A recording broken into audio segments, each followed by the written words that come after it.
Assalamualaikum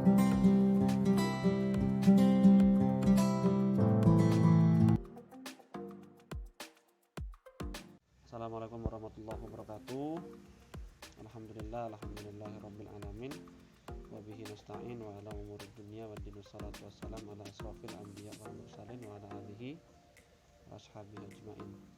Wallahu ta'ala fil Qur'anil Karim wa'tasimu bihablillahi jami'an wa la tafarraqu. Shadaqallahul azim. Pertama paling utama, marilah kita panjatkan puja serta puji syukur kita hadirat Allah Subhanahu wa taala, karena berkat segala nikmat, rahmat dan hidayah yang Allah beri, kita masih dapat bermunajat ya, tempat yang penuh berkat walaupun tatap muka melalui media online.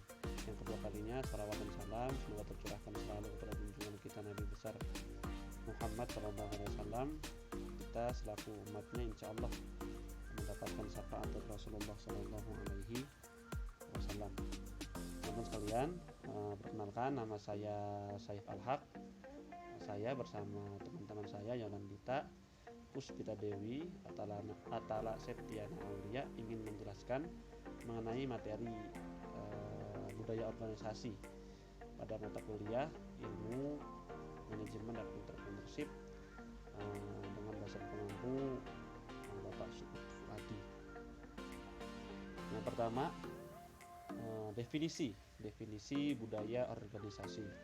Budaya organisasi yaitu suatu sistem berbagai arti dan berbagai dimensi yang dilakukan oleh para anggota yang membedakan suatu organisasi dari organisasi lainnya, yaitu sistem atau definisi atau kesepakatan atau makna bersama antar anggota-anggota dalam suatu organisasi, yang kemudian hal tersebut dapat membedakan suatu organisasi dengan organisasi lainnya, suatu komunitas dengan komunitas lainnya. Ini makna bersama, sistem,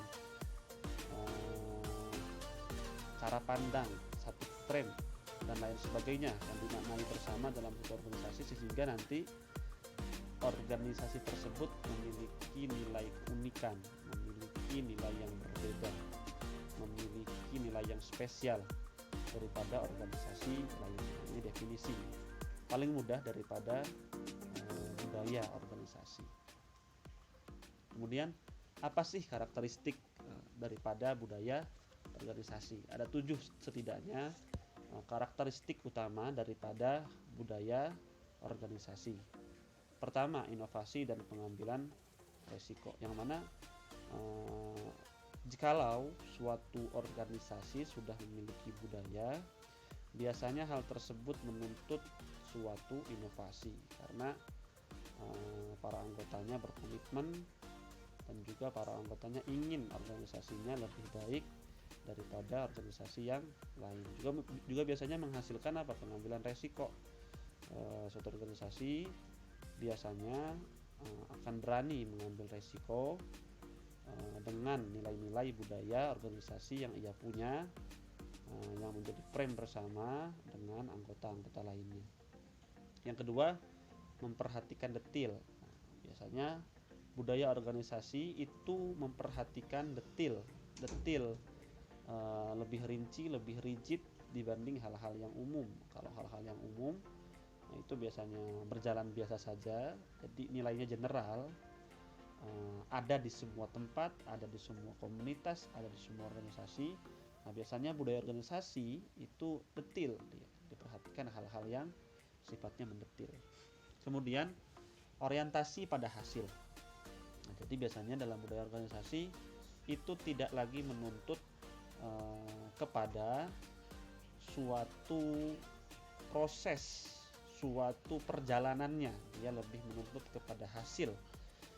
Misalnya budaya organisasi lebih menekankan kepada hasil apa yang dikerjakan dan didapat dibanding bagaimana proses yang ia kerjakan. Kemudian yang keempat, orientasi pada orang. Nah, dalam budaya organisasi biasanya menekankan pada persona-persona sebagai bahan evaluasi bagaimana cara mengambil keputusan dilihat kepada orang-orang yang ada gitu, dalam organisasi tersebut, lebih personal dia. Yang kelima, orientasi pada tim. Nah, jadi Budaya organisasi biasanya ntar menekankan tidak lagi kepada tindakan yang sifatnya individual, tidak lagi menekankan kepada kompetisi dalam suatu organisasi, kan, tapi lebih kepada tim yang antar sifatnya kolaborasi, sifatnya itu saling membantu, bahu-membahu untuk mencapai hasil tadi, mencapai tujuan bersama dalam frame yang bersama, yaitu budaya organisasi yang dimiliki dalam organisasi tersebut. Kemudian ada keagresifan, jadi ini sikap biasanya seorang anggota yang sudah melekat budaya organisasinya itu ada agresivitas untuk mencapai hal-hal tersebut gitu. Yang ketujuh stabilitas, biasanya kalau organisasi sudah ada budaya organisasinya akan tercipta stabilitas organisasinya lebih lancar, organisasinya lebih stabil, ya, tidak banyak masalah dan lain sebagainya. Kemudian ada 3 tingkatan budaya organisasi. Pertama, budaya organisasi yang tampak, ya, visible culture. Jadi itu contohnya cara berpakaian, ada simbol-simbol fisik, misalkan cara berfoto gitu, ada ciri khas seperti ini dan lain sebagainya. Habis itu ada seremonial, agenda seremonial, perayaan-perayaan yang diadakan. Bahkan juga tata ruang kantor tuh bisa dijadi sebagai organisasi yang tampak. Jadi kantor-kantor itu di berbagai divisi, berbagai ruangan sama semua tata ruangnya. Meja harus seperti ini, kursi harus seperti ini, bunga harus sini. Itu biasanya menunjukkan budaya organisasi. Ada juga yang kedua, budaya organisasi yang tidak tampak, invisible culture, culture of organization. Itu apa contohnya? Contohnya disiplin. Jadi ada disiplin, kedisiplinan, disiplinitas antara anggota. Satu sama lain antara para anggota akan disiplin dengan budaya organisasi yang sudah terbentuk bersama. Kemudian juga ada satu frame makna prestasi. Misalkan dalam satu organisasi itu memiliki budaya, makna prestasi itu bukan prestasi individual, tapi prestasi organisasi secara kolektif, secara bersama. Nah, ini juga merupakan invisible culture of organization. Kemudian yang ketiga ada keyakinan yang paling dalam atau asumsi yang tersembunyi. Sebagai contoh, ini contoh bahwasannya adanya keyakinan, adanya perasaan, adanya pemikiran, kesepahaman yang sama bahwasannya atasan tidak pernah salah dan anak buah selalu salah. Nah, ini adalah merupakan bagian daripada budaya organisasi yang tertanam dalam setiap anggota. Ataupun juga ada perspektif konsumen adalah raja. Semua pembeli adalah raja yang harus dihormati, yang harus diperlakukan sebagaimana mungkin, dan kita sebagai produsen itu berarti sebagai budaknya dan lain sebagainya. Ini juga bagian daripada budaya organisasi tingkat yang paling tinggi. Asumsi yang mendalam, yang menancap, yang terlembaga nilainya dalam para anggota. Kemudian ini budaya itu merupakan hal yang bersifat deskriptif, bukan hal yang bersifat evaluatif. Artinya apa?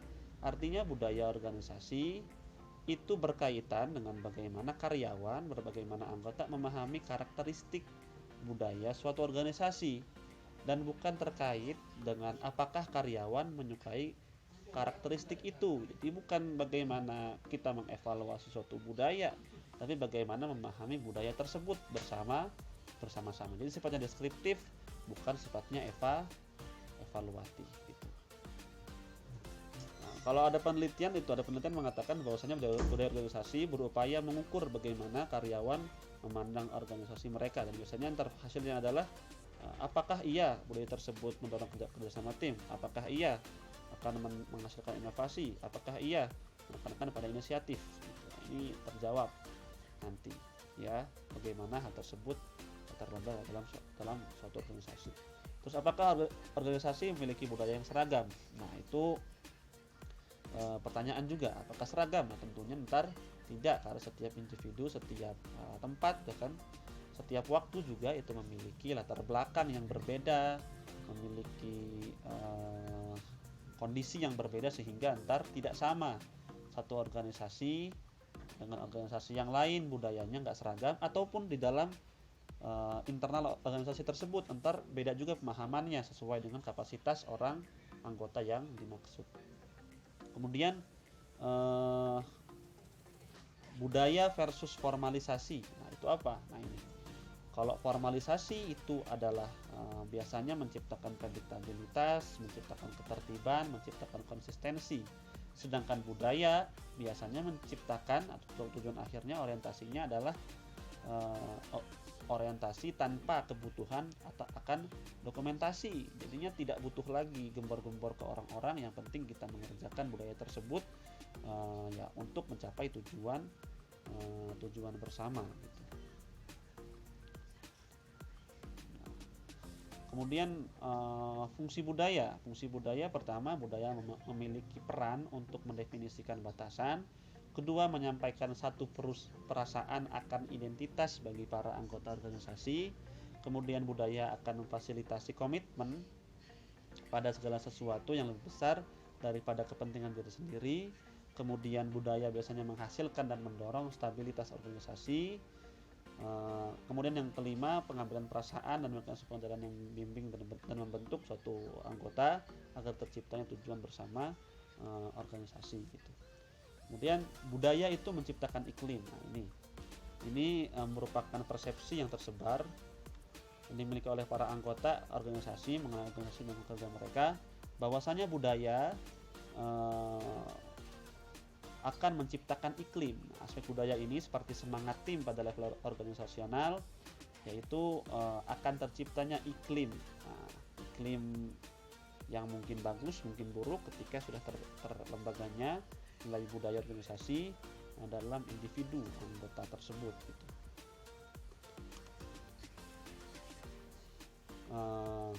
Kemudian budaya adalah suatu kewajiban bagi suatu organisasi agar ada pembedanya, ada yang membedakan, ada keunikan. Dan juga budaya biasanya mempengaruhi suatu inovasi. Kemudian bagaimana sih cara menciptakan suatu budaya? Budaya biasanya dimulai dari suatu kebiasaan, tradisi, dan cara umum organisasi untuk melakukan suatu hal yang besar. Nah, hal tersebut biasanya ntar dengan cara apa? Nah, para pencipta budaya biasanya menciptakan dengan cara pertama, para pendiri merekrut dan mempertahankan hanya para pekerja yang berpendapat dan merasakan hal yang sama dengan yang mereka lakukan. Jadi melihat kerja, pegawai, anggota itu dipertahankan bagi yang satu frame saja, yang satu frame dapat dikeluarkan. Kemudian menanamkan dan mensosialisasikan cara mereka dalam berpikir dan merasakan terhadap para pekerja. Jadi ada cara supaya bagaimana terlembaga nilai-nilai budaya organisasi dengan cara disosialisasikan, diberikan pengajaran mungkin dengan cara diklat dan lain sebagainya. Ketiga, perilaku. Nah, perilaku para pendiri organisasi ini biasanya ntar yang mendorong para pekerja, para anggota agar mengidentifikasi bagaimana sih sekiranya dari perilaku para pendiri ini, para atasan ini. Nah, itu ntar yang diterjemahkan, diinternalisasikan pada keyakinan dan asumsi mereka bahwa ini adalah budaya organisasi mereka gitu. Kemudian cara mempertahankannya. Bagaimana cara mempertahankannya? Ya tadi itu dengan cara sosialisasi, dan juga diberdayakan setiap hari dalam kegiatan sehari-hari. Nah, kemudian dua yang terakhir ini ya, ada menciptakan budaya organisasi yang beretika, yaitu para manajer menciptakan budaya organisasi yang beretika dengan mengikuti beberapa prinsip. Satu, menjadi panutan yang terlihat. Yang kedua, mengomunikasikan ekspektasi yang beretika. Yang ketiga, menyediakan pelatihan yang beretika. Yang keempat, pemberian imbalan atas tindakan beretika yang tampak dan memberikan hukuman atas tindakan yang tidak beretika. Yang kelima, menyediakan mekanisme perlindungan. Nah, ini cara menciptakan budaya organisasi yang beretika. Contohnya tadi itu ada menyediakan pelatihan yang beretika. Jadi pelatihannya tidak yang aneh-aneh, yang beretika, sehingga ntar terlembaga nilai-nilai tersebut dalam perilaku para anggota. Oh, begini loh, kita ketika pelatihan saja hal-halnya beretika, maka ntar kita akan melakukan juga hal-hal yang beretika, maka terbentuklah nanti budaya organisasi yang beretika. Kemudian yang terakhir, cara menciptakan budaya organisasi yang positif, yaitu budaya organisasi positif itu menekankan kepada satu, membangun kekuatan pekerja, yang kedua, memberikan imbalan yang lebih daripada memberikan hukuman, yang ketiga, menekankan pada vitalitas dan pertumbuhan dari individu. Jadi yang positif itu apa? Tadi itu kita mendorong para pekerja, para anggota untuk lebih berdaya, untuk lebih maju dibanding kita para atasan, gitu. Dibanding menambah mungkin nilai pribadi, jabatan pribadi, akan tetapi para anggota yang kita berdayakan agar positif budaya organisasi yang ada dalam organisasi tersebut. Mungkin sekian yang dapat saya sampaikan, selebihnya akan disampaikan oleh teman saya materi yang kedua. Lebih kurang mohon maaf. Wassalamualaikum warahmatullahi wabarakatuh. Assalamualaikum warahmatullahi wabarakatuh. Saya Atala Septiana Aulia, NIM 1822011. Di sini akan menjelaskan mengenai hubungan antara organisasi dengan lingkungan. Nah, setiap makhluk hidup itu memiliki sifat saling membutuhkan satu dengan yang lainnya. Maka muncullah akar kata adanya simbiosis mutualisme. Artinya, makhluk yang satu dengan makhluk yang lainnya itu menguntungkan satu dengan lainnya. Karena pada dasarnya Allah SWT menciptakan makhluk di muka bumi untuk saling melengkapi dan membutuhkan satu dengan yang lainnya. Oleh karena itulah dibutuhkan adanya interaksi yang baik supaya terjaganya korelasi dan eksistensi yang baik pula.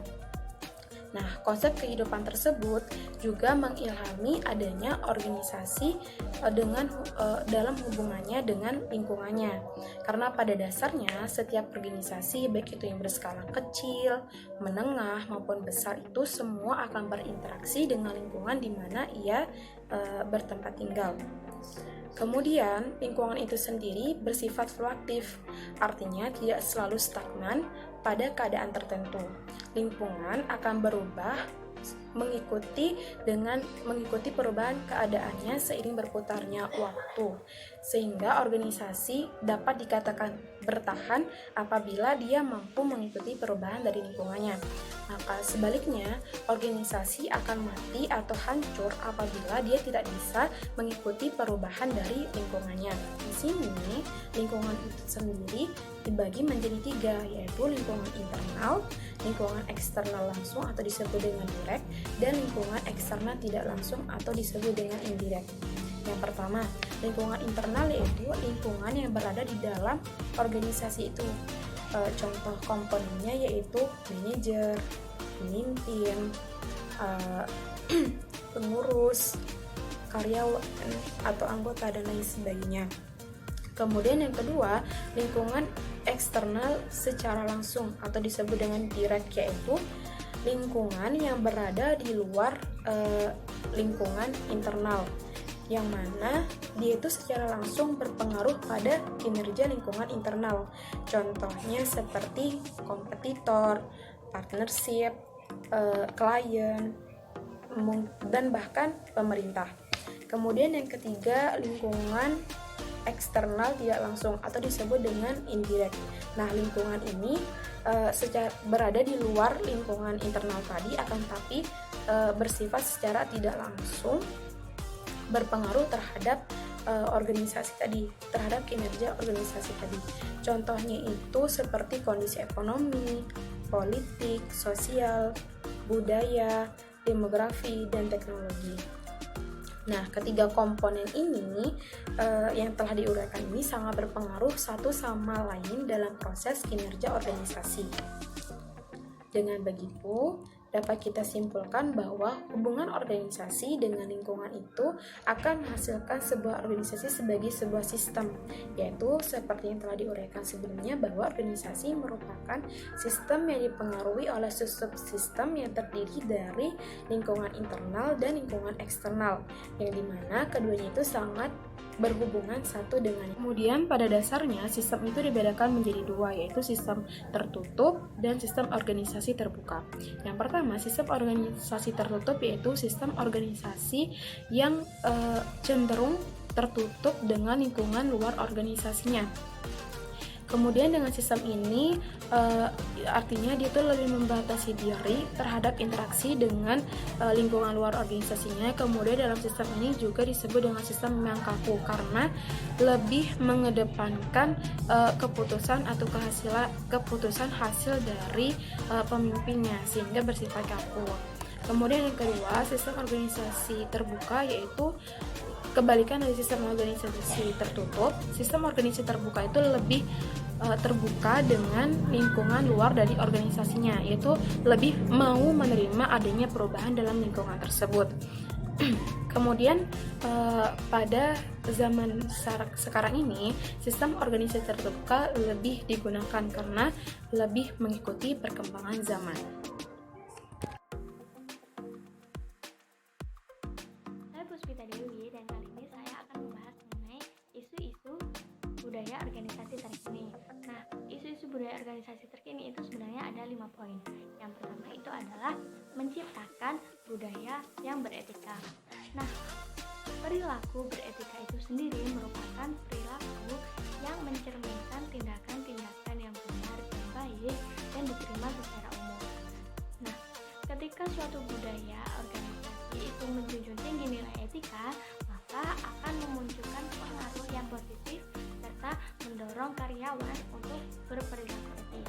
Nah, seorang manajer ini itu dapat membantu terbentuknya suatu budaya organisasi yang beretika dengan cara yang pertama, menunjukkan sikap perilaku atau akhlak yang baik dan layak sebagai contoh.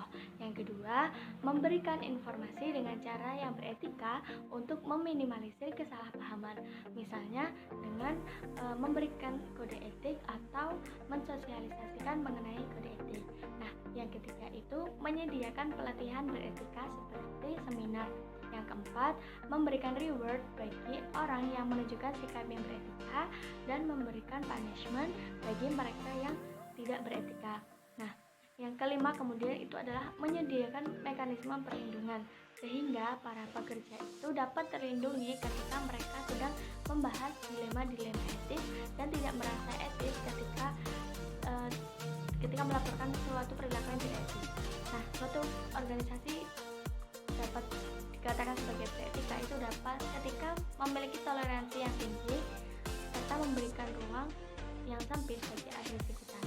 Nah, kemudian yang kedua itu adalah menciptakan budaya inovatif. Secara garis besar, inovatif itu merupakan sebuah cara berpikir untuk mendapatkan solusi-solusi yang baru dan kreatif.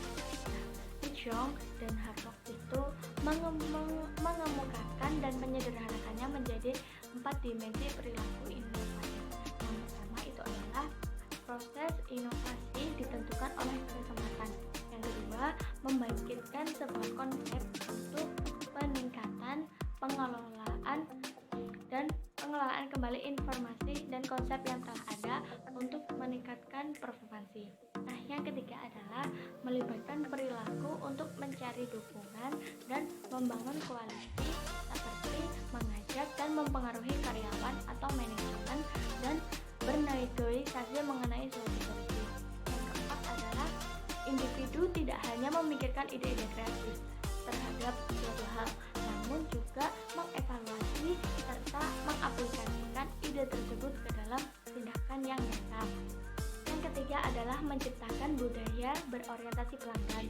Nah, orientasi pelanggan ini merupakan keyakinan yang menempatkan kepentingan pelanggan pada urutan pertama, tanpa mengabaikan kepentingan keseluruhan masyarakat lainnya yang ada dalam organisasi, misalnya pemilik organisasi, manajer, dan karyawan.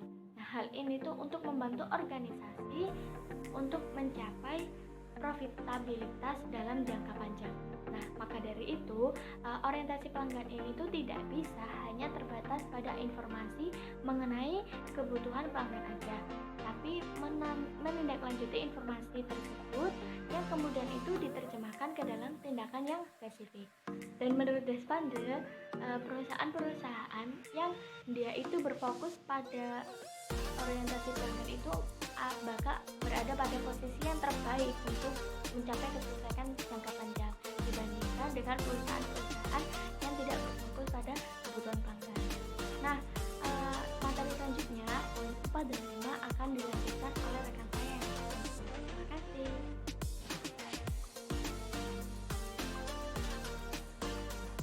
Assalamualaikum warahmatullahi wabarakatuh. Perkenalkan, saya Yolandita Syarli Citrausna, NIM 1822051. Saya dari kelas B, Ilmu Manajemen dan Entrepreneurship. Di sini saya akan menjelaskan lanjutan dari rekan saya, yakni isu-isu budaya, organisasi, dan lingkungan.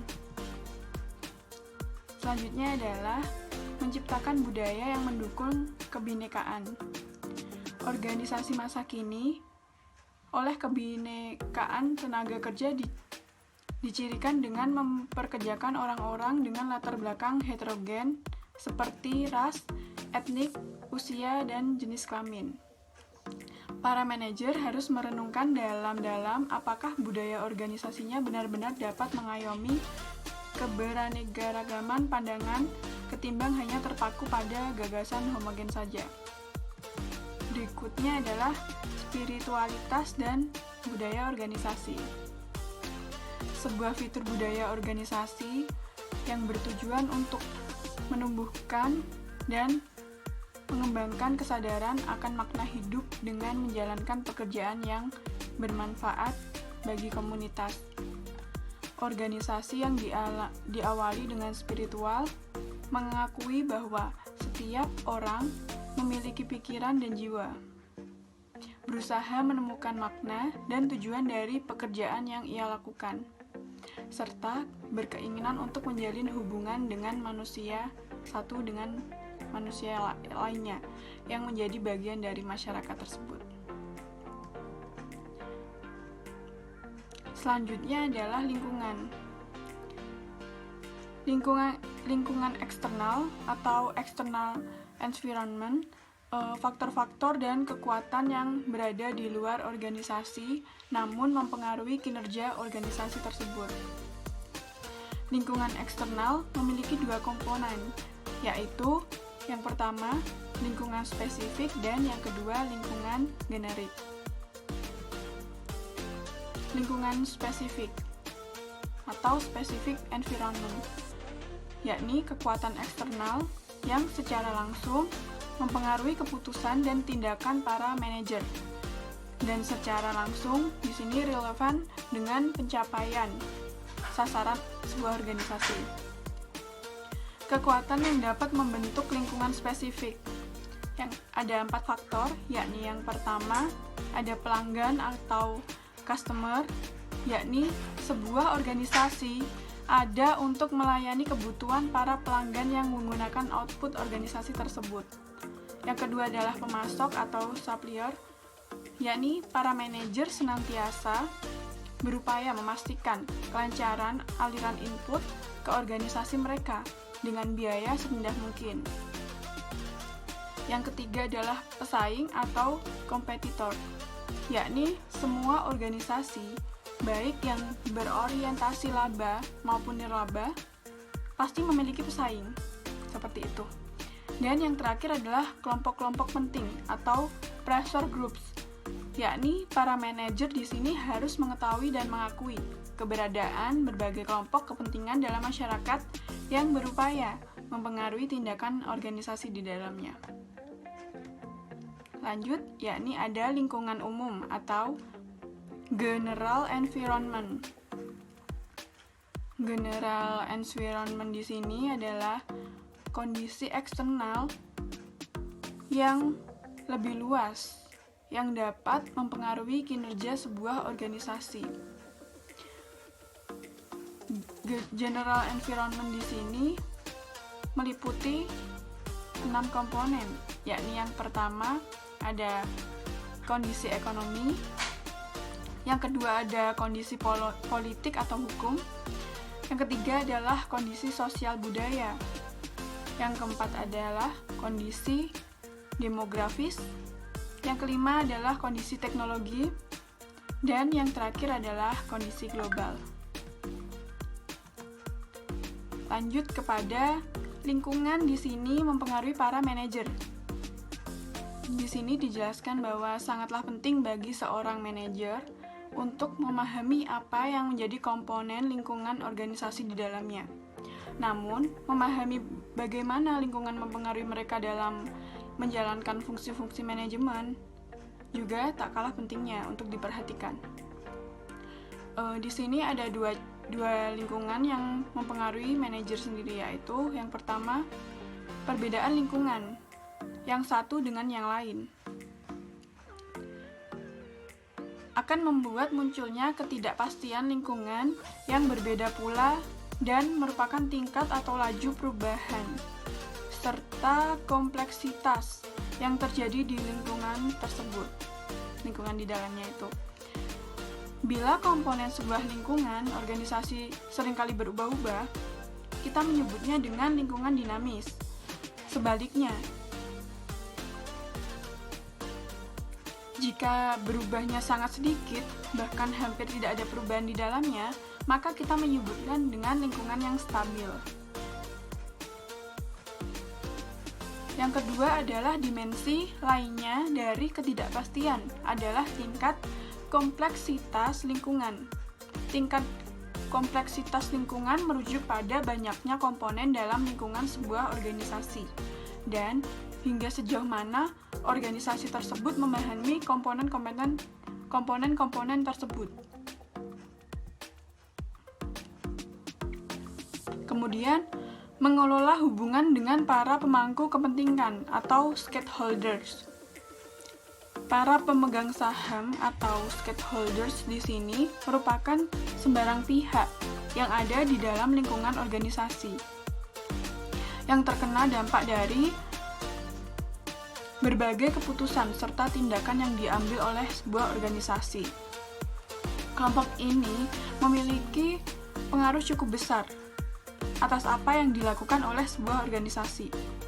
Tentunya, sifat hubungan yang dijalin dengan pemegang saham yang satu dengan yang lainnya sangatlah berbeda.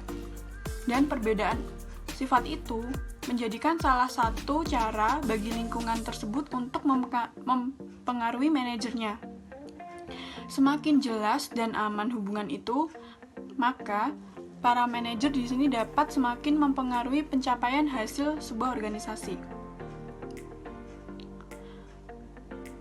Kemudian, salah satu alasan para manajer mau memikirkan cara untuk menjaga hubungan dengan para pemegang sahamnya adalah karena hal itu dapat mendorong terciptanya hasil yang positif bagi organisasi mereka.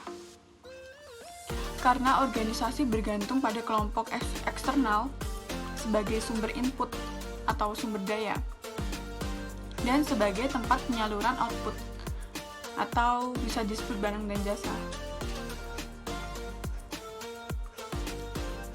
Sekian penjelasan dari saya. Bila ada salah, saya mohon maaf. Wassalamualaikum warahmatullahi wabarakatuh.